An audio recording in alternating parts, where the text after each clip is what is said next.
അനുസ്മരണ ചടങ്ങിൻ്റെ അധ്യക്ഷൻ PTA president Shri ME Fazal, നമ്മുടെ ഈ ചടങ്ങ് ഉദ്ഘാടനം ചെയ്യുന്ന യുവ കഥാകാരൻ ശ്രീ മജീദ് സെയ്ദ്, ഇന്ന് അനുസ്മരണ പ്രഭാഷണം നടത്തുന്ന കഥാകൃത്തും അധ്യാപകനുമായ ശ്രീ രാജൻ കരുവാരക്കുണ്ട്, പ്രിയപ്പെട്ട രക്ഷിതാക്കളെ, വിദ്യാർത്ഥികളെ, സഹപ്രവർത്തകരെ, ഇന്ന് ബഷീർ ദിനം. ബാല്യകാലത്ത് ആരംഭിച്ച യാത്രകൾക്കൊടുവിൽ അനുഭവങ്ങളുടെ മഹാപ്രപഞ്ചവുമായി മലയാള സാഹിത്യത്തിലേക്ക് കടന്നു വന്ന എഴുത്തുകാരനാണ് വൈക്കം മുഹമ്മദ് ബഷീർ. ഭാഷയെക്കുറിച്ച്, സാഹിത്യത്തെക്കുറിച്ച് നിലനിന്നിരുന്ന സങ്കല്പങ്ങളെ ആകെ തച്ചുടച്ച ആ കഥകളുടെ സുൽത്താൻ ഓർമ്മയായിട്ട് ഇന്ന് 27 വർഷം പൂർത്തിയാവുകയാണ്.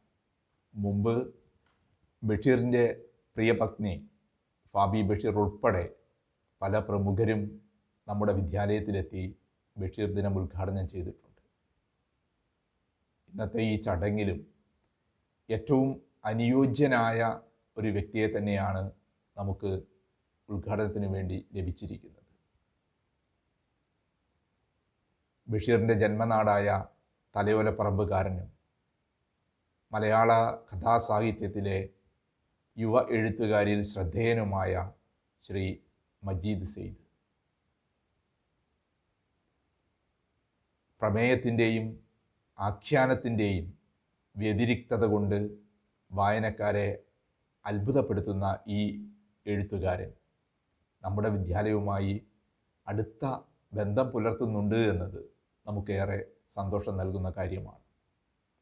മുമ്പ് അദ്ദേഹം നമ്മുടെ വിദ്യാലയത്തിൽ വരികയും നമ്മളുമായി ഇപ്പോഴും അടുത്ത സൗഹൃദം പുലർത്തുകയും ചെയ്യുന്ന വ്യക്തി കൂടിയാണ്.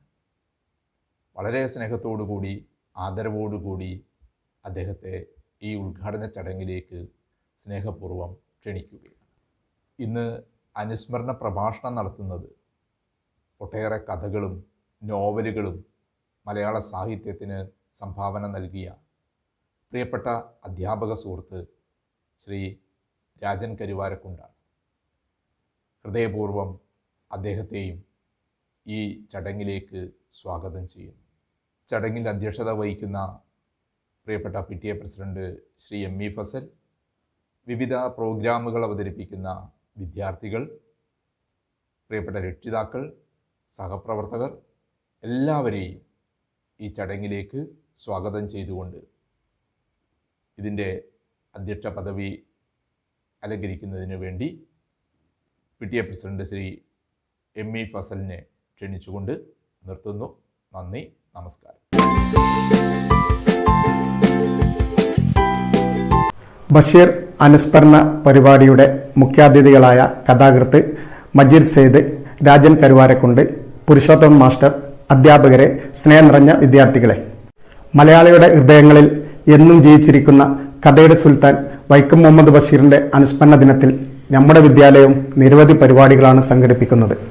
കാലത്തോടൊപ്പം നിന്ന നിരവധി കഥകൾ മലയാളിക്ക് സമ്മാനിച്ച ആ മഹാനായ മനുഷ്യസ്നേഹിയുടെ മുന്നിൽ പ്രണാമർപ്പിച്ചുകൊണ്ട് ഈ പരിപാടിയുടെ ഉദ്ഘാടനം നിർവഹിക്കാൻ നോവലിസ്റ്റും കഥാകൃത്തുമായ മജീദ് സെയ്ദിനെ ക്ഷണിച്ചുകൊണ്ട് ഞാൻ എൻ്റെ വാക്കുകൾ നിർത്തുന്നു. ജയ് ഹിന്ദ്.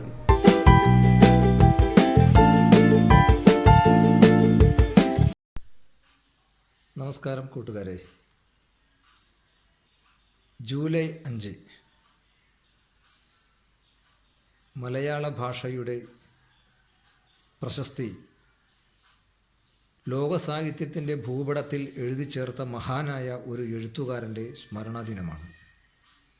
ശ്രീ വൈക്കം മുഹമ്മദ് ബഷീറിൻ്റെ. ഞാൻ അദ്ദേഹത്തിൻ്റെ നാട്ടുകാരനാണ്. എൻ്റെ പിതാവ് അദ്ദേഹത്തോടൊപ്പം സഹവസിച്ചിട്ടുള്ള ആളുമാണ്. പിതാവ് തന്നെ പറഞ്ഞ് ബഷീറിനെക്കുറിച്ച് പല കഥകളും ഞാൻ കേട്ടിട്ടുണ്ട്. എൻ്റെ നാടിനെക്കുറിച്ചാണ്, എൻ്റെ നാട്ടുകാരെക്കുറിച്ചാണ് ശ്രീ വൈക്കം മുഹമ്മദ് ബഷീർ എഴുതിയതെല്ലാം. അതുമാത്രമല്ല അദ്ദേഹം എഴുതിയിരിക്കുന്നത്, അദ്ദേഹത്തിൻ്റെ ദീർഘകാല സഞ്ചാരത്തിനിടയ്ക്ക് ലോകത്തിൻ്റെ പല കോണുകളിൽ കണ്ട മനുഷ്യരുടെ ജീവിതത്തെ, അവരുടെ വേദനകളുടെ, അവരുടെ ഒറ്റപ്പെടലുകളുടെ, അവരുടെ നേരപ്പോക്കുകളെ എല്ലാം അദ്ദേഹം നമുക്കായി പകർത്തി വച്ചിട്ടുണ്ട്. ഒരു എഴുത്തുകാരൻ അവൻ്റെ ജീവിതത്തിൽ അവൻ കാണുന്ന, അവൻ അനുഭവിക്കുന്ന, അവൻ ചിന്തിക്കുന്ന ഒരു ലോകത്തെയാണ് അടയാളപ്പെടുത്തി വെച്ചിട്ട് പോകുന്നത്. എഴുത്തുകാരൻ മരിച്ചാലും എഴുത്ത് നിലനിൽക്കുന്നതും അതുകൊണ്ട് തന്നെയാണ്. നമുക്ക് മുന്നേയുള്ള കാലങ്ങളെ നമ്മൾ തേടിപ്പിടിക്കുന്നത് വായനയിലൂടെയാണ്, അല്ലെങ്കിൽ മറ്റു മാധ്യമങ്ങളിലൂടെയാണ്. വൈക്കം മുഹമ്മദ് ബഷീർ അദ്ദേഹത്തിൻ്റെ ജീവിതകാലത്ത് മാത്രമല്ല,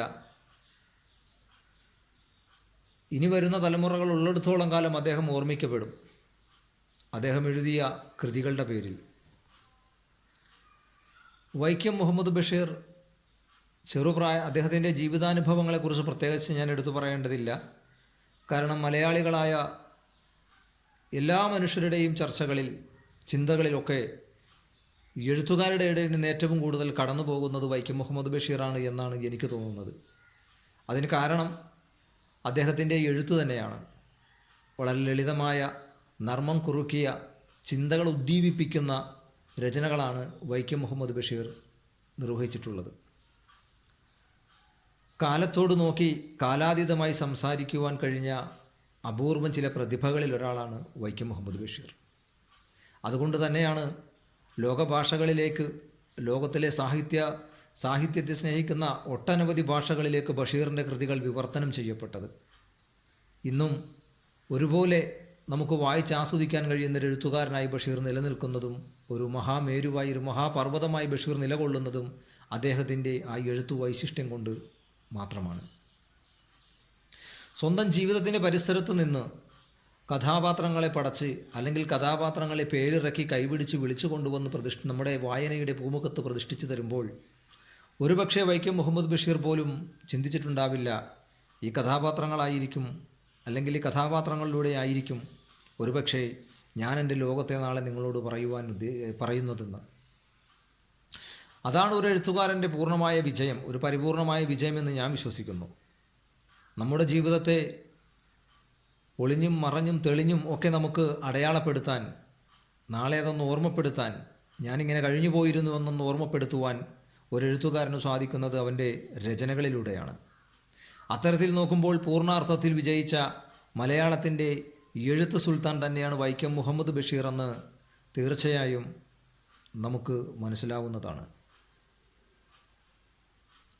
വലിയ അക്കാഡമിക്കലായ വലിയ വിദ്യാഭ്യാസത്തെക്കുറിച്ച് ചിന്തിക്കാത്ത, അല്ലെങ്കിൽ അത്രയധികം വിദ്യാഭ്യാസം തനിക്കുണ്ട് എന്ന് അവകാശപ്പെടാതെ വ്യാകരണ തെറ്റുണ്ട് എന്ന് പറഞ്ഞുകൊണ്ട് തന്നെ അദ്ദേഹം നമ്മളോട് കഥകൾ എഴുതി. ബഷീറിൻ്റെ കഥകളുടെ ഏറ്റവും വലിയ പ്രത്യേകതയായി ഞാൻ കാണുന്നത്, വായനക്കാർ പലതരത്തിലാണ് മനുഷ്യൻ്റെ ആസ്വാദന തലങ്ങൾ കിടക്കുന്നത്. പക്ഷേ ഏത് ആസ്വാദന തലത്തിൽ നിന്നാലും ബുദ്ധിയുള്ളവനും ബുദ്ധി കുറഞ്ഞവനും വായനക്കാരിൽ അങ്ങനെ ഇല്ല. പക്ഷേ നമ്മൾ കൽപ്പിച്ചു വെച്ചിരിക്കുന്ന ചില വായനയുടെ ഒരു പ്രത്യേക കൽപ്പിത വിഭാഗങ്ങളുണ്ട്. അതിൽ പെടുന്നവരെക്കുറിച്ചാണ് ഞാൻ പറഞ്ഞത്. പക്ഷേ വായനയുടെ പല കള്ളികൾ നമ്മൾ കെട്ടി നിർത്തി തിരിച്ചു വെച്ചാലും, ഏതവസ്ഥയിൽ നിന്നുകൊണ്ട് വായിച്ചാലും ബഷീറിനെ വായിക്കുന്നവൻ ഒന്ന് പിടിച്ചിരുന്നു പോകും.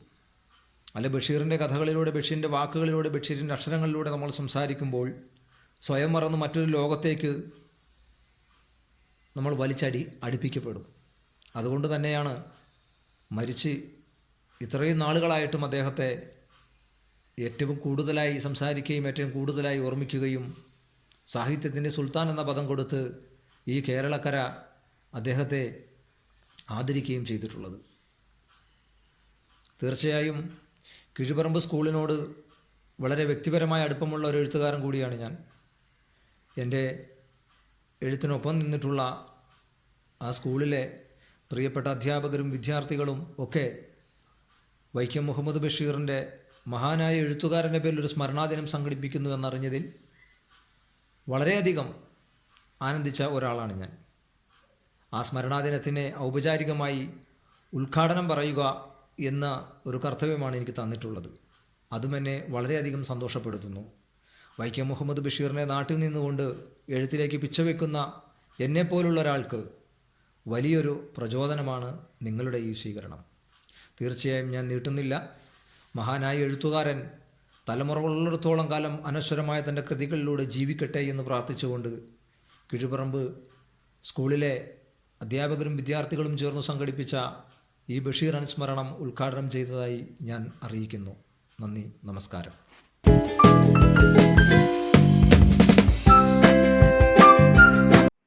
കീഴ്പറമ്പ് ഗവൺമെൻറ് ഹയർ സെക്കൻഡറി സ്കൂളിലെ പ്രധാനാധ്യാപകൻ ഉൾപ്പെടെയുള്ള പ്രിയപ്പെട്ട അധ്യാപകരെ, പ്രിയപ്പെട്ട വിദ്യാർത്ഥികളെ, നമസ്കാരം. വൈക്കം മുഹമ്മദ് ബഷീർ അനുസ്മരണത്തോടനുബന്ധിച്ച് നിങ്ങളോടൊപ്പം പങ്കെടുക്കാൻ കഴിഞ്ഞാൽ വലിയ സന്തോഷമുണ്ട്. കോവിഡ് കാലത്ത് ഇങ്ങനെ മാത്രമേ നമുക്ക് ഒത്തുചേരാൻ സാധിക്കുകയുള്ളൂ. ഈ കാലവും കടന്നു പോകും. അതിനുശേഷം നമുക്കൊക്കെ ഒരുമിച്ച് കൂടാനുള്ള സാഹചര്യം ഉണ്ടാവുമെന്ന് പ്രത്യാശിക്കാം. ഇങ്ങനെ നമ്മൾ പ്രതീക്ഷിക്കുന്നു. വലിയ ഒരു എഴുത്തുകാരനെ സംബന്ധിച്ചിടത്തോളം ഒരു അനുസ്മരണ പ്രഭാഷണം ചുരുങ്ങിയ വാക്കുകളിലൂടെ ഏത് ഭാഗത്തു നിന്ന് തുടങ്ങും എന്ന് എനിക്ക് അറിയില്ല. എങ്കിൽ തന്നെയും 1908 ഒരു സാധാരണ കുടുംബത്തിൽ ജനിച്ച് വൈക്കം തലയോലപ്പറമ്പിലെ LP സ്കൂളിൽ പഠിക്കുന്ന കാലത്ത് 5ാം ക്ലാസ്സിൽ അദ്ദേഹം മഹാത്മാഗാന്ധിയെ കാണാൻ പോയി. വൈക്കം സത്യാഗ്രഹത്തിൻ്റെ പന്തലിലാണ് പോയത്. അതോടുകൂടി വിദ്യാഭ്യാസം നിലച്ചു. അദ്ദേഹത്തെ വിദ്യാലയത്തിൽ നിന്ന് പുറത്താക്കി. ഒരു വല്ലാത്ത ഒരു വൈകാരികമായ അവസ്ഥ ആ വിദ്യാർത്ഥിക്ക് ആ കാലഘട്ടത്തിൽ ഉണ്ടായിരുന്നു. പിന്നീട് അദ്ദേഹം വിട്ടുനിന്നില്ല. ദേശീയ പ്രസ്ഥാനം അദ്ദേഹത്തെ വല്ലാതെ ആകർഷിച്ചിരുന്നു. പ്രത്യേകിച്ചും ഗാന്ധിജിയുടെ പ്രവർത്തനങ്ങൾ, ഇന്ത്യൻ സ്വാതന്ത്ര്യ സമരത്തിൻ്റെ പ്രവർത്തനങ്ങൾ. പിന്നീട് 1930 അദ്ദേഹം കോഴിക്കോട് ഗാന്ധിജി നേതൃത്വം നൽകുന്ന ഉപ്പു സത്യാഗ്രഹത്തിൽ പങ്കെടുക്കുന്നതിന് വേണ്ടി എത്തുന്നത്. ആ സമയത്ത് എല്ലാവരെയും അറസ്റ്റ് ചെയ്തു. വൈക്കം മുഹമ്മദ് ബഷീറിനെയും അറസ്റ്റ് ചെയ്തു. കണ്ണൂർ സെൻട്രൽ ജയിലിൽ കൊണ്ടുപോയി. അങ്ങനെ ജയിൽ മോചിതനായി അദ്ദേഹം വന്നു. വീണ്ടും തൻ്റെ പ്രവർത്തനങ്ങൾ, വായന, എഴുത്ത് ഒക്കെയായി നാട്ടിൽ എത്തി. ഈ സമയത്താണ് അദ്ദേഹം ഉജ്ജീവനം എന്ന് പറയുന്ന ഒരു പത്രം തുടങ്ങുന്നത്. അതിൽ തൻ്റെ പേരൊന്ന് മാറ്റി പ്രഭ എന്ന ഒരു പേരിട്ടു. അതിന് നമ്മൾ പറയുക സ്തൂലിക എന്നാണ്. ആ പ്രഭ എന്ന പേരിലാണ് പിന്നീട് അതിൽ ലേഖനങ്ങൾ എഴുതി തുടങ്ങിയത്. അങ്ങനെ ലേഖനങ്ങൾ എഴുതി തുടങ്ങിയ വൈക്കം മുഹമ്മദ് ബഷീർ ഈ പോക്ക് ശരിയല്ല എന്ന് ബ്രിട്ടീഷുകാർക്ക് മനസ്സിലായി. വൈക്കം മുഹമ്മദ് ബഷീറിൻ്റെ ശൈലികളും അദ്ദേഹത്തിൻ്റെ രചനകളും. പൗരനാദം എന്ന് പറയുന്ന സ്വന്തം പത്രം ഇറക്കി. അത് പോലുള്ള അദ്ദേഹം ഇറക്കിയ ഈ പൗരനാദം ഉൾപ്പെടെയുള്ള എല്ലാ പ്രസിദ്ധീകരണങ്ങളും സർക്കാർ കണ്ടുകെട്ടി. ഹതഭാഗ്യയായ എൻ്റെ നാട് എന്ന് പറയുന്ന ഒരു ലേഖനം എഴുതിയതിൽ അദ്ദേഹത്തിന് അറസ്റ്റ് വാറണ്ട് വന്നു. ആ സമയത്ത് വൈക്കം മുഹമ്മദ് ബഷീറാണ് നാട് വിട്ടു. ഇന്ത്യയിലെ എല്ലാ ഭൂപ്രദേശങ്ങളിലും അദ്ദേഹം സഞ്ചരിച്ചിട്ടുണ്ട്. ഉത്തരേന്ത്യയിലെ വിവിധ ഭാഗങ്ങളിൽ സൂഫി വര്യന്മാരോടൊപ്പം ഗംഗയുടെ തീരങ്ങളിലും ഹിന്ദു സന്യാസിമാരോടൊപ്പം ഗംഗയുടെ തീരങ്ങളിലും അദ്ദേഹം സഞ്ചരിച്ചിട്ടുണ്ട്.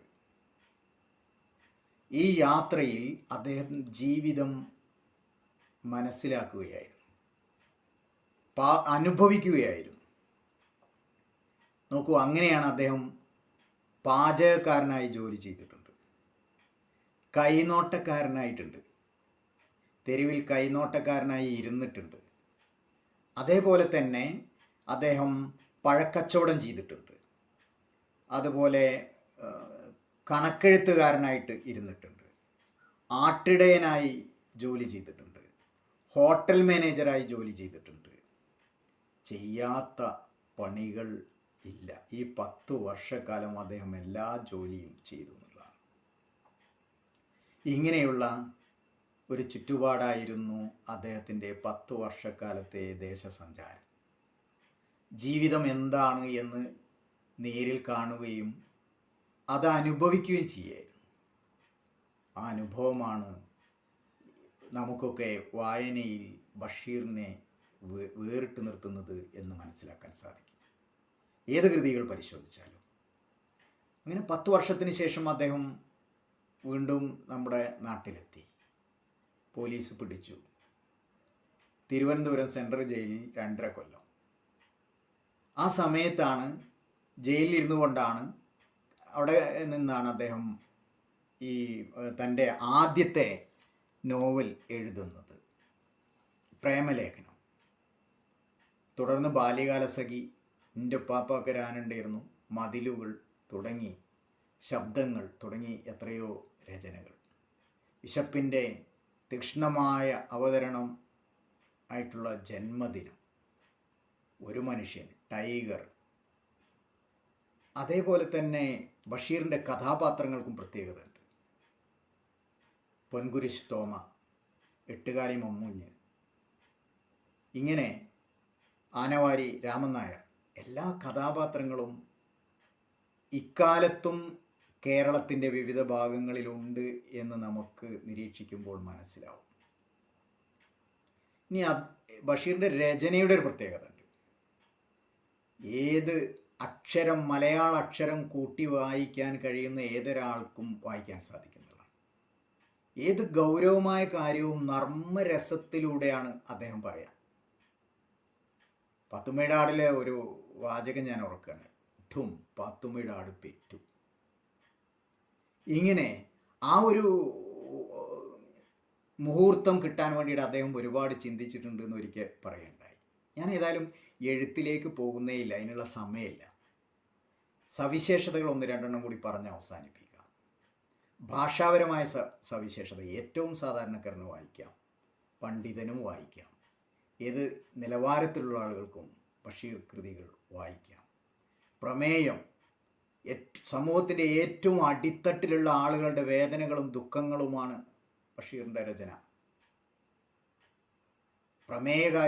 ആയെങ്കിലും അതിൻ്റെ അവതരണ ശൈലി കൊണ്ടും വ്യത്യസ്തമാണ്. വലിയ ഔന്നിത്യമുള്ള രചന.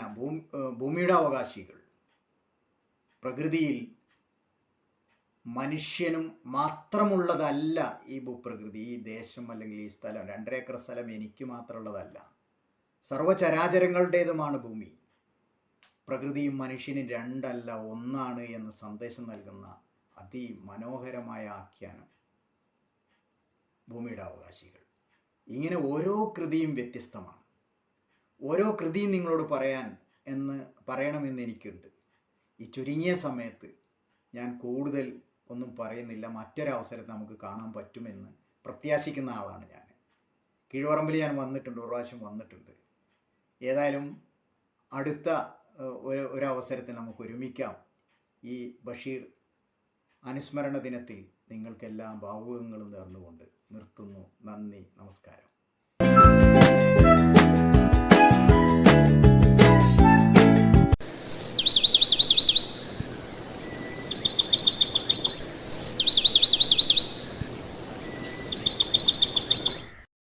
പഠിച്ചവനെ, പഴുത്ത ചക്ക മുഴുവനും അണ്ണാനും കാക്കിയും തിന്നാണല്ലോ. ഒരു മരം നട്ടു വലുതാക്കി, എന്നിട്ടോ ഒറ്റൊന്നും കിട്ടില്ല. കണ്ടില്ലേ നാശങ്ങള്.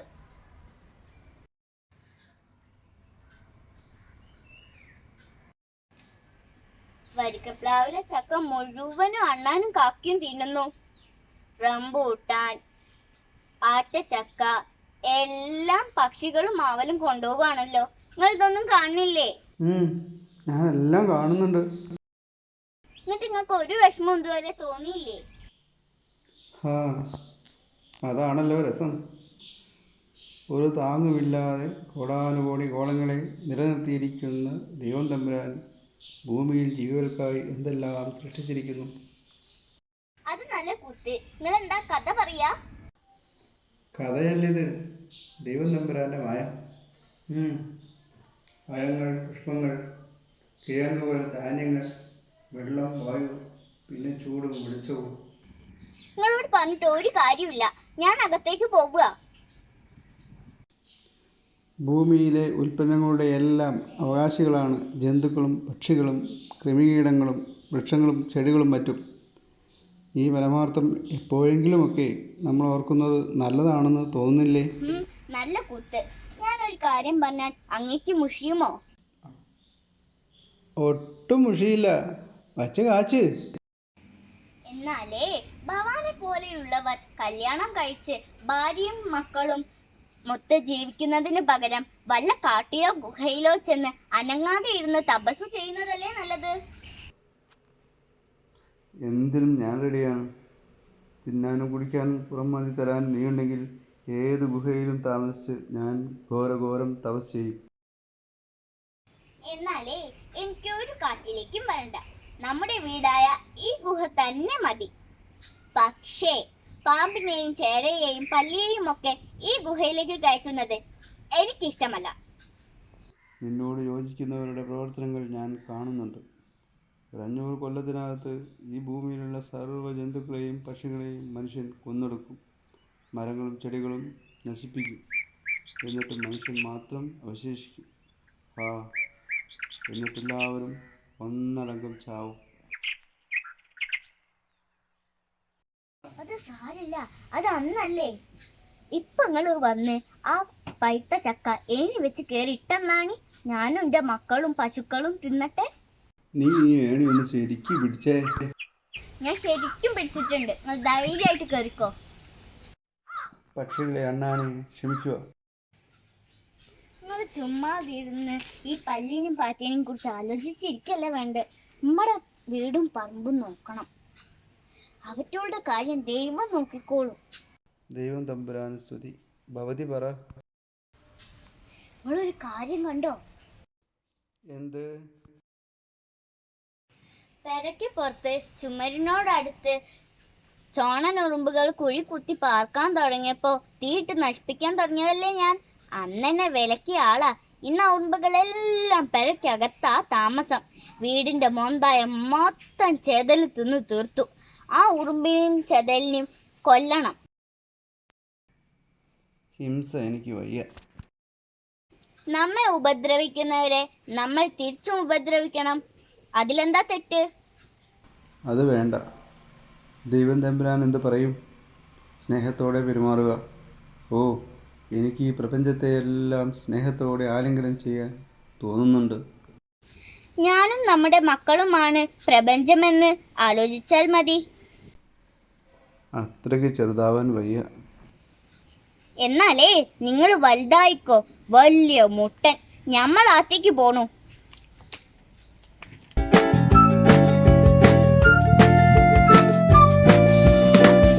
നമസ്കാരം. ബഹുമാനപ്പെട്ട അധ്യാപകരെ, പ്രിയപ്പെട്ട കൂട്ടുകാരെ, എൻ്റെ വാക്കുകൾ ശ്രവിക്കുവാനായി എത്തിയിരിക്കുന്ന ഏവർക്കും എൻ്റെ വിനീതമായ നമസ്കാരം. ആദ്യം തന്നെ മലയാള സാഹിത്യത്തിലെ ഇതിഹാസ എഴുത്തുകാരന് പ്രണാമം അർപ്പിച്ചുകൊണ്ട് ഞാൻ നിങ്ങളുമായി കുറച്ച് കാര്യങ്ങൾ പങ്കുവയ്ക്കാൻ ആഗ്രഹിക്കുന്നു. ഇന്ന് ജൂലൈ 5, ബേപ്പൂർ സുൽത്താൻ എന്ന് നാം ഏവരും സ്നേഹത്തോടെ വിളിക്കുന്ന ശ്രീമാൻ വൈക്കം മുഹമ്മദ് ബഷീറിന്റെ അനുസ്മരണ ദിനം. ലളിതവും നർമ്മരസം തുളുമ്പുന്നതുമായ രചനാശൈലിയിലൂടെ നമുക്കേവർക്കും പ്രിയപ്പെട്ട ആളായി മാറിയ അദ്ദേഹം ജനിച്ചത് 1908 ജനുവരി 2 കോട്ടയം ജില്ലയിലെ വൈക്കത്തിനടുത്തുള്ള തലയോലപ്പറമ്പിലാണ്. നല്ലൊരു എഴുത്തുകാരൻ എന്നതിലുപരി അദ്ദേഹം ഒരു സ്വാതന്ത്ര്യ സമര സേനാനി കൂടിയായിരുന്നു. കൂടാതെ ബഷീർ എന്ന ഇതിഹാസ എഴുത്തുകാരനെ ലോകം മനസ്സിലാക്കിയത് പാത്തുമ്മയുടെ ആട്, ബാല്യകാല സഖി, എൻ്റെ ഉപ്പൂപ്പാക്കൊരു ആനയുണ്ടായിരുന്നു, പ്രേമലേഖനം തുടങ്ങിയ ഒട്ടേറെ കൃതികളിലൂടെയാണ്. അദ്ദേഹത്തിൻ്റെ ഒട്ടേറെ കൃതികൾ വിവിധ ഭാഷകളിലേക്ക് വിവർത്തനം ചെയ്യപ്പെടുകയും ചെയ്തു. അതിൽ പാത്തുമ്മയുടെ ആട് വായിച്ച് ചിരിക്കാത്ത മലയാളികൾ എന്നല്ല, എഴുത്തുകാർ എന്നല്ല, ആൾക്കാർ കുറവായിരിക്കുമെന്ന് നമുക്ക് പറയാം. ആ മാംഗോസ്റ്റിൻ മരച്ചുവട്ടിലെ അനശ്വര സംഗീതം നിലച്ചിട്ട് ഇന്നേക്ക് 1/4 നൂറ്റാണ്ടിലേറെയാകുന്നു. എന്നാൽ പോലും ആ മധുരമായ ഗ്രാമഫോൺ സംഗീതം നമ്മുടെ ഏവരുടെയും ഉള്ളിൽ അലയടിച്ചുകൊണ്ടിരിക്കുന്നു. ബഷീർ പറഞ്ഞിട്ടുണ്ട്, എൻ്റെ കൃതികളിൽ ഒട്ടേറെ അനുഭവങ്ങളാണുള്ളത്. അതിനെ അദ്ദേഹം ഇങ്ങനെയാണ് വിശേഷിപ്പിച്ചത്: എൻ്റെ കൃതികൾ വായിച്ചിട്ട് ഏറ്റവും അധികം ചിരിച്ചതും ഏറ്റവും അധികം കരഞ്ഞതും ഞാൻ തന്നെയായിരിക്കും. കാരണം അതെൻ്റെ അനുഭവങ്ങളായിരുന്നു. താമരപ്പൂങ്കാവനത്തില് താമസിക്കുന്നോളെ, പഞ്ചവർണ്ണ പൈങ്കിളിയിലെ പങ്കുരങ്കുള്ളോളെ, പങ്കുരങ്കുള്ളോളെ. സുഹറയെയും മജീദിനെയും നമുക്ക് പരിചിതരാക്കിയ ബഷീർ എന്ന എഴുത്തുകാരൻ്റെ ആ രചനാ പാഠവം കൊണ്ട് നമുക്ക് ഏറ്റവും പ്രിയപ്പെട്ടതായി മാറിയ ബാല്യകാലസഖിയിലെ പ്രശസ്ത വരികളാണിവ. ബാല്യകാലസഖി പോലെ തന്നെ മതിലുകൾ, ഭാർഗവീ നിലയം തുടങ്ങിയ സിനിമകൾ അദ്ദേഹത്തിൻ്റെ തൂലികയിൽ വിരിഞ്ഞവയാണ്. 1970 സാഹിത്യ അക്കാദമി അവാർഡ്, 1982 കേന്ദ്ര സാഹിത്യ അക്കാദമി അവാർഡ്, അതേ വർഷം തന്നെ പത്മശ്രീയും നൽകി രാജ്യം ആദരിച്ച ഒന്നും ഇമ്മിണി വലിയ ഒന്നാണെന്ന് പറഞ്ഞ വൈക്കം മുഹമ്മദ് ബഷീർ നമ്മെ വിട്ടുപിരിഞ്ഞത് 1994 ജൂലൈ 5 എന്നാൽ പോലും അദ്ദേഹം ബേപ്പൂർ സുൽത്താനായി ഇന്നും നമ്മുടെ ഓർമ്മയുടെ അറകളിൽ ജീവിക്കുന്നു. ഒരിക്കൽ കൂടി അദ്ദേഹത്തിന് പ്രണാമം അർപ്പിച്ചുകൊണ്ട് ഞാൻ എൻ്റെ വാക്കുകൾ ഉപസംഹരിക്കുന്നു. നന്ദി, നമസ്കാരം.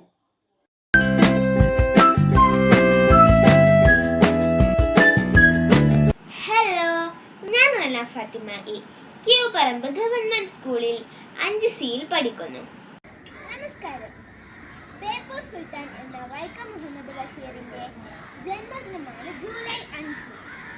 അദ്ദേഹം ഒരുപാട് കൃതികൾ എഴുതിയിട്ടുണ്ട്. അതിൽ പ്രധാനപ്പെട്ടത് ബാല്യകാലസഖി, മതിലുകൾ, എൻ്റെ ഉപ്പുപ്പാക്കടാനെ ഉണ്ടായിരുന്നു, പാത്തുമ്മയുടെ ആട്. പാത്തുമ്മയുടെ ആട് എന്ന നോവലിലെ ഒരു ചെറിയ ഭാഗമാണ് ഞങ്ങൾ ഇന്നിവിടെ ചെയ്യാൻ പോകുന്നത്.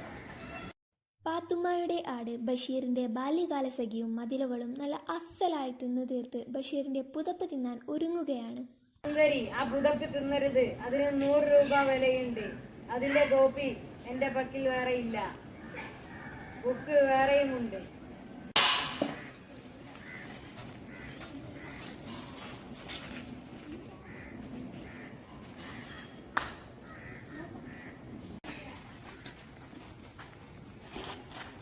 ആർദാ ഉമ്മായി ആട്?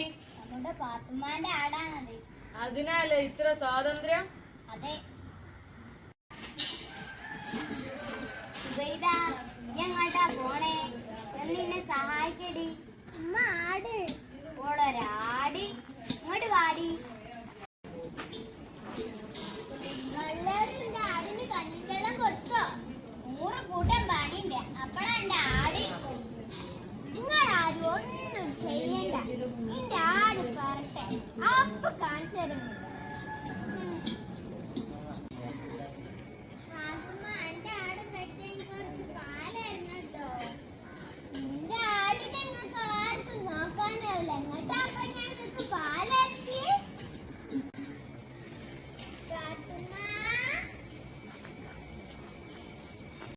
ഇന്നും ചോദിച്ചിട്ട് കാര്യമല്ല, ഞാൻ എൻ്റെ ആടിനെയും കൊണ്ട് പോവാ.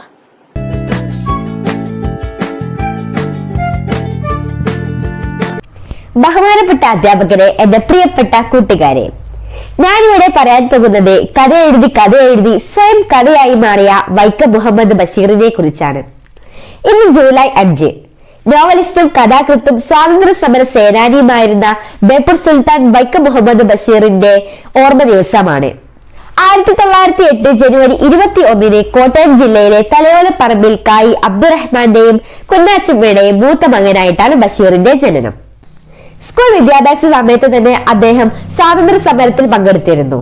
ക്ഷേത്രപ്രവേശന സത്യാഗ്രഹത്തിൽ പങ്കെടുത്തതിന് സ്കൂളിൽ നിന്ന് പുറത്താക്കപ്പെടുകയും ഉപ്പ് സത്യാഗ്രഹത്തിൽ പങ്കെടുക്കവെ അറസ്റ്റ് ചെയ്യപ്പെടുകയും ചെയ്ത സ്വാതന്ത്ര്യദാഹവും രാഷ്ട്രബോധവും ഹൃദയത്തിൽ തറച്ചു വെച്ച സഹജീവി സ്നേഹവും പരിസ്ഥിതി ബോധവും ജീവിതത്തോടൊപ്പം ചേർത്ത നിഷ്കളങ്കമായ നർമ്മം കൊണ്ട് നമ്മെ ചിരിപ്പിച്ച പാത്തുമ്മയുടെ ആട്, ബാല്യകാല സഖി, ശബ്ദങ്ങൾ, മതിലുകൾ, ഭൂമിയുടെ അവകാശികൾ, ഭാർഗവ നിലയം, എന്റെ ഉപ്പുമൊക്കെ ആരുണ്ടായിരുന്ന്, അനർഘ നിമിഷങ്ങൾ തുടങ്ങിയ അനവധി കൃതികൾ മലയാളിക്ക് സമ്മാനിച്ച 1994 ജൂലൈ 5 നമ്മെ വിട്ടുപോയ മഹാനായ എഴുത്തുകാരൻ ബഷീർ വിട പറഞ്ഞെങ്കിലും അദ്ദേഹത്തിന്റെ രചനകൾ അതേ പുതുമയോടെ തന്നെ ഇന്നും വായിക്കപ്പെടുന്നു.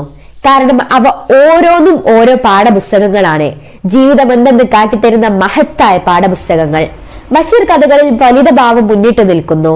എന്നാൽ ബഷീറിന്റെ കഥകൾ വെറും തമാശ കഥകൾ മാത്രമാണോ? ബഷീറിന്റെ തമാശ കഥകൾ എല്ലാം തന്നെ MP പോൾ പറഞ്ഞ പോലെ ജീവിതത്തിൽ നിന്നും വലിച്ചു കീറിയ ഏടുകളാണ്. വക്കിൽ രക്തം പൊടിഞ്ഞിരിക്കുന്നു. കഥയെഴുത്തുകാരൻ മാത്രമായിരുന്നില്ല ബഷീർ. സ്വാതന്ത്ര്യ സമര സേനാനി, സഞ്ചാരി, സൂഫി, സന്യാസി, കച്ചവടക്കാരൻ, ഗുസ്തിക്കാരൻ തുടങ്ങി പല പല വേഷങ്ങൾ. എല്ലാ വേഷത്തിന്റെ ഇടയിലും ആ പച്ച മനുഷ്യന് നന്മയുടെയും സ്നേഹത്തിന്റെയും മാറ്റമില്ലാത്ത ഒരു സ്വരൂപമുണ്ടായിരുന്നു. പട്ടിണിക്കാരന്റെയും പാവപ്പെട്ടവന്റെയും ചിന്തകളും വികാരങ്ങളുമായിരുന്നു ബഷീറിന്റെ സാഹിത്യ ലോകം. ഒന്നും എവിടെ നിന്നും കടമെടുത്തതല്ല, സ്വന്തം ജീവിത പരിസരങ്ങളിൽ നിന്ന് കണ്ടെടുത്തതാണ്. സമൂഹത്തിന് നേരെയുള്ള വിമർശനം നിറഞ്ഞ ചോദ്യങ്ങൾ അദ്ദേഹം ഹാസ്യത്തിൽ ഒളിപ്പിച്ചു. വെളിച്ചത്തിന് എന്തൊരു വെളിച്ചം, ഉമ്മിണി വലിയൊന്ന് തുടങ്ങി ഒട്ടേറെ കൗതുകമുണർത്തുകയും അതിലേറെ ചിന്തിപ്പിക്കുകയും ചെയ്യുന്ന ഭാഷാ പ്രയോഗങ്ങൾ മലയാളത്തിന് സമ്മാനിച്ച അദ്ദേഹത്തിന്റെ മടുപ്പില്ലാതെ വായിച്ചു തീർത്ത കൃതികളെക്കാൾ എത്രയോ മനോഹരമായിരുന്നു ബഷീർ എന്ന വ്യക്തിയുടെ അനുഭവ ചിത്രങ്ങൾ. 1970 സാഹിത്യ അക്കാദമി അവാർഡിന് അർഹനായി. 1982 പത്മശ്രീ പുരസ്കാരം നൽകി രാഷ്ട്രം മഹാസാഹിത്യകാരനെ ആദരിച്ചു. അതേ വർഷം തന്നെ കേന്ദ്ര സാഹിത്യ അക്കാദമി അവാർഡും അദ്ദേഹത്തെ തേടിയെത്തി. മറ്റു ജീവികളെ നമ്മളോടൊപ്പം ചേർക്കുന്ന മഹാമനസ്കത. ജയിലിൽ പോയപ്പോഴും ബഷീർ ആദ്യം അന്വേഷിച്ചത് പൂക്കൾ വിരിയുന്ന ചെടികൾ നട്ടു വളർത്താനുള്ള സൗകര്യം എവിടെ ഉണ്ടെന്നതാണ്. ഇങ്ങനെ നീളുന്നു ബഷീറിന്റെ പ്രകൃതി സ്നേഹം. ചിരിയിൽ ചിന്ത ഉണർത്തുന്ന എത്രയോ അനുഭവങ്ങൾ, എത്രയെത്ര ജീവിത പാഠങ്ങൾ. എഴുതിയ കഥകൾ വായിച്ചു തീർക്കാമെങ്കിലും എത്ര വായിച്ചാലും തീരാത്തതാണ് ആ ജീവിതം. മാനവികതയും പ്രണയവും ഉറപ്പുള്ള രാഷ്ട്രീയവും ത്യാഗവും സഹനവും അടങ്ങിയ ജീവിതം. ബഷീർ സജീവ രാഷ്ട്രീയം വേണ്ടെന്ന് വെക്കുന്നത് ഗോഡ്സെയുടെ വെടിയുണ്ടകളാൽ മഹാത്മജി കൊല്ലപ്പെട്ടപ്പോഴാണ്. സംസാര ഭാഷയെ വെറും സാധാരണ വാക്കുകൾ കൊണ്ട് സാഹിത്യ മായാജാലം കാണിക്കുന്ന ബഷീറിനെ ഓർമ്മിക്കുന്നത് തന്നെ ഒരു പുണ്യാനുഭവമാണ്. വർത്തമാനകാലത്തും സാമൂഹ്യ നന്മയുതകുന്ന നല്ല സന്ദേശം ജീവിതയാത്രയിൽ വരച്ചു വെച്ച് വിട പറഞ്ഞിട്ട് 27 വർഷം പിന്നിടുന്ന ബേപ്പൂർ സുൽത്താനോടുള്ള ആദരവിൽ അവസാനിപ്പിക്കുന്നു എന്റെ ഈ കൊച്ചു പ്രസംഗം. ജയ് ഹിന്ദ്.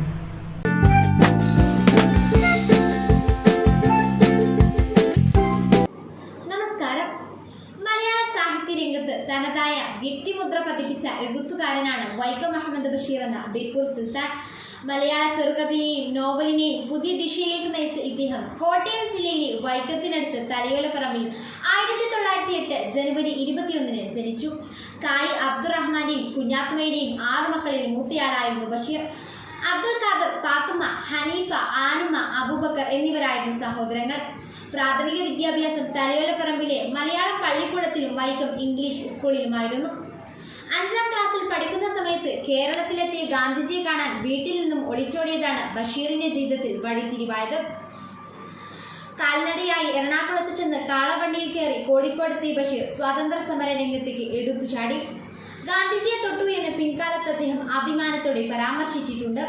1930 ഉപ്പ് സത്യാഗ്രഹത്തിൽ പങ്കെടുത്തതിന്റെ പേരിൽ ജയിലിലാവുകയും ചെയ്തു. പിന്നീട് അദ്ദേഹം ഭഗത് സിംഗ് മാതൃകയിൽ തീവ്രവാദ സംഘടനയുണ്ടാക്കി. തീവ്രവാദ സംഘടനയുടെ മുഖപത്രമായ ഉജ്ജീവനത്തിൽ എഴുതിയ തീപ്പൊരി ലേഖനങ്ങളാണ് ആദ്യകാല കൃതികൾ. പ്രഭ എന്ന തൂലികാനാമമാണ് അന്ന് അദ്ദേഹം സ്വീകരിച്ചിരുന്നത്. വാരിക പിന്നീട് കണ്ടുകെട്ടി. തുടർന്ന് അദ്ദേഹം വർഷങ്ങൾ നീണ്ട യാത്രയിൽ ഏർപ്പെട്ടു. ഈ യാത്രക്കിടയിൽ ഇന്ത്യയുടെ മിക്ക ഭാഗങ്ങളും അറബ് രാജ്യങ്ങളും ആഫ്രിക്കൻ തീരപ്രദേശങ്ങളും സന്ദർശിച്ചു.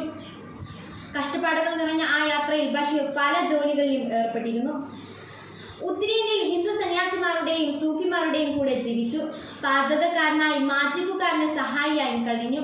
ഏകദേശം 9 വർഷത്തോളം നീണ്ട ഈ യാത്രയിൽ ബഷീർ പല ഭാഷകളും ഗ്രഹിച്ചു. മനുഷ്യ ജീവിതത്തിന്റെ എല്ലാ വശങ്ങളും തീവ്ര ദാരിദ്ര്യവും മനുഷ്യ ദുരയും നേരിട്ട് കണ്ടു. ബഷീറിന്റെ ജീവിതം തന്നെയാണ് അദ്ദേഹത്തിന്റെ സാഹിത്യമെന്ന് പറയാം. ലോകം ചുറ്റുന്നതിനിടയിൽ കണ്ടെത്തിയ ഒട്ടേറെ ജീവിത സത്യങ്ങൾ അദ്ദേഹത്തിന്റെ കൃതികളിൽ കാണാം. പത്മനാഭ പൈ പത്രാധിപരായിരുന്ന ജെ കേസരിയിൽ പ്രസിദ്ധീകരിച്ച തങ്കമാണ് ആദ്യം പ്രസിദ്ധീകരിച്ച കഥ. ജോലി അന്വേഷിച്ചാണ് ബഷീർ പത്രാധിപരുടെ അടുത്തെത്തിയത്. എന്നാൽ ജോലി തരാൻ നിവൃത്തിയില്ലെന്നും കഥ എഴുതി തന്നാൽ പ്രതിഫലം തരാമെന്നും മറുപടി കേട്ട ബഷീർ ഗത്യന്തരമില്ലാതെ ഒരു കഥ എഴുതുകയായിരുന്നു. കറുത്തിരുണ്ടു വിരൂപിയായ നായികയും ചട്ടുകാലും കോങ്കണ്ണും കൂറുമുള്ള യാചകൻ നായകനുമായി എഴുതിയ ആ കഥയാണ് തങ്കം. സാമാന്യം മലയാള ഭാഷ അറിയാവുന്ന ആർക്കും ബഷീർ സാഹിത്യം വഴങ്ങും. വളരെ കുറച്ചു മാത്രം എഴുതിയിട്ടും ബഷീർ സാഹിത്യം എന്നത് മലയാളത്തിന്റെ സാഹിത്യ ശാഖയായി മാറിയത് അദ്ദേഹത്തിന്റെ ജീവിതാനുഭവങ്ങളുടെ കരുത്തുകൊണ്ടാണ്. ഹാസ്യം കൊണ്ട് അദ്ദേഹം വായനക്കാരെ ചിരിപ്പിച്ചു, കൂടെ കരയിപ്പിക്കുകയും ചെയ്തു. സമൂഹത്തിലെ അടിത്തട്ടിൽ ജീവിക്കുന്നവരുടെ കഥ അദ്ദേഹം പറഞ്ഞപ്പോൾ അത് ജീവസുറ്റതായി. പട്ടിണിക്കാരും ഭിക്ഷക്കാരും വേശ്യകളും നിറഞ്ഞ ഒരു ഫാന്റസിയായിരുന്നു ബഷീറിന്റെ ലോകം. ഇത്തരം കഥാപാത്രങ്ങളുടെ ചിന്തകൾക്കോ വികാരങ്ങൾക്കോ അതുവരെയുള്ള സാഹിത്യത്തിൽ സ്ഥാനമുണ്ടായിരുന്നില്ല. സമൂഹത്തിലെ അനാചാരങ്ങൾക്കെതിരെ അദ്ദേഹം തന്റെ തൂലിക ചലിപ്പിച്ചു. ഏറെ വൈകി 50-ാം വയസ്സിലാണ് അദ്ദേഹം വിവാഹിതനായത്. ഫാബി ബഷീറാണ് ഭാര്യ. അനീസ്, ഷാഹിന എന്നീ 2 മക്കളുണ്ട്. ബാല്യകാലസഖി, പൂവമ്പഴം, പാത്തുമ്മയുടെ ആട്, പ്രേമലേഖനം, ഇന്റു പൂബാക്കർ ആനേണ്ടാർന്ന്, ആനവാരിയും പൊൻകുരിശും, സ്ഥലത്തെ പ്രധാന ദിവ്യൻ, ഭാർഗവി നിലയം, വിശ്വവിഖ്യാതമായ മൂട്ടു, പ്രേംപാറ്റ, മിസ്സിസ് ജിപിയുടെ സ്വർണ്ണപ്പല്ലുകൾ, മാന്ത്രിക പൂച്ച, ചിരിക്കുന്ന മരപ്പാവ, മതിലുകൾ, ശബ്ദങ്ങൾ, അനർഘ നിമിഷം, അനുരാഗത്തിന്റെ ദിനങ്ങൾ എന്നിവയെല്ലാം അദ്ദേഹത്തിന്റെ പ്രധാനപ്പെട്ട കൃതികളിൽപ്പെട്ടതാണ്. അദ്ദേഹത്തിന്റെ ആത്മകഥയാണ് ഓർമ്മയുടെ അറകൾ. ബാല്യകാലസഖി, ഇന്റു പൂബാക്കർ ആനേണ്ടാർന്ന്, പാത്തുമ്മയുടെ ആട് എന്നീ നോവലുകൾ ഇന്ത്യയിലെ പ്രധാന ഭാഷകളിലേക്കെല്ലാം തർജ്ജമ ചെയ്തിട്ടുണ്ട്. മതിലുകൾ, ശബ്ദങ്ങൾ, പ്രേമലേഖനം എന്നീ നോവലുകളും പൂവമ്പഴം ഉൾപ്പെടെ 16 കഥകളുടെ ഒരു സമാഹാരവും ഓറിയന്റ് ലോമാൻ ഇംഗ്ലീഷിൽ പ്രസിദ്ധീകരിച്ചിട്ടുണ്ട്. ബാല്യകാലസഖി, ഭാർഗവി നിലയം, മതിലുകൾ എന്നീ നോവലുകൾ സിനിമയാക്കിയിട്ടുമുണ്ട്. കേന്ദ്ര കേരള സാഹിത്യ അക്കാദമി ഫെലോഷിപ്പ്, കാലിക്കറ്റ് സർവകലാശാലയുടെ ഡോക്ടർ ഓഫ് ലെറ്റേഴ്സ് ബിരുദം, സംസ്കാര ദീപം അവാർഡ്, ലളിതാംബിക അന്തർജനം, പ്രേം നസീർ അവാർഡ്, വള്ളത്തോൾ പുരസ്കാരം, മുട്ടത്ത് വർക്കി അവാർഡ് എന്നീ ബഹുമതികൾ അദ്ദേഹത്തിന് ലഭിച്ചിട്ടുണ്ട്. 1982 രാജ്യം പത്മശ്രീ നൽകി അദ്ദേഹത്തെ ആദരിച്ചു. മലയാള സാഹിത്യത്തിൽ സ്വന്തമായൊരു ശൈലി വെട്ടിത്തെളിയിച്ച് 1994 ജൂലൈ 5 അദ്ദേഹം അന്തരിച്ചു.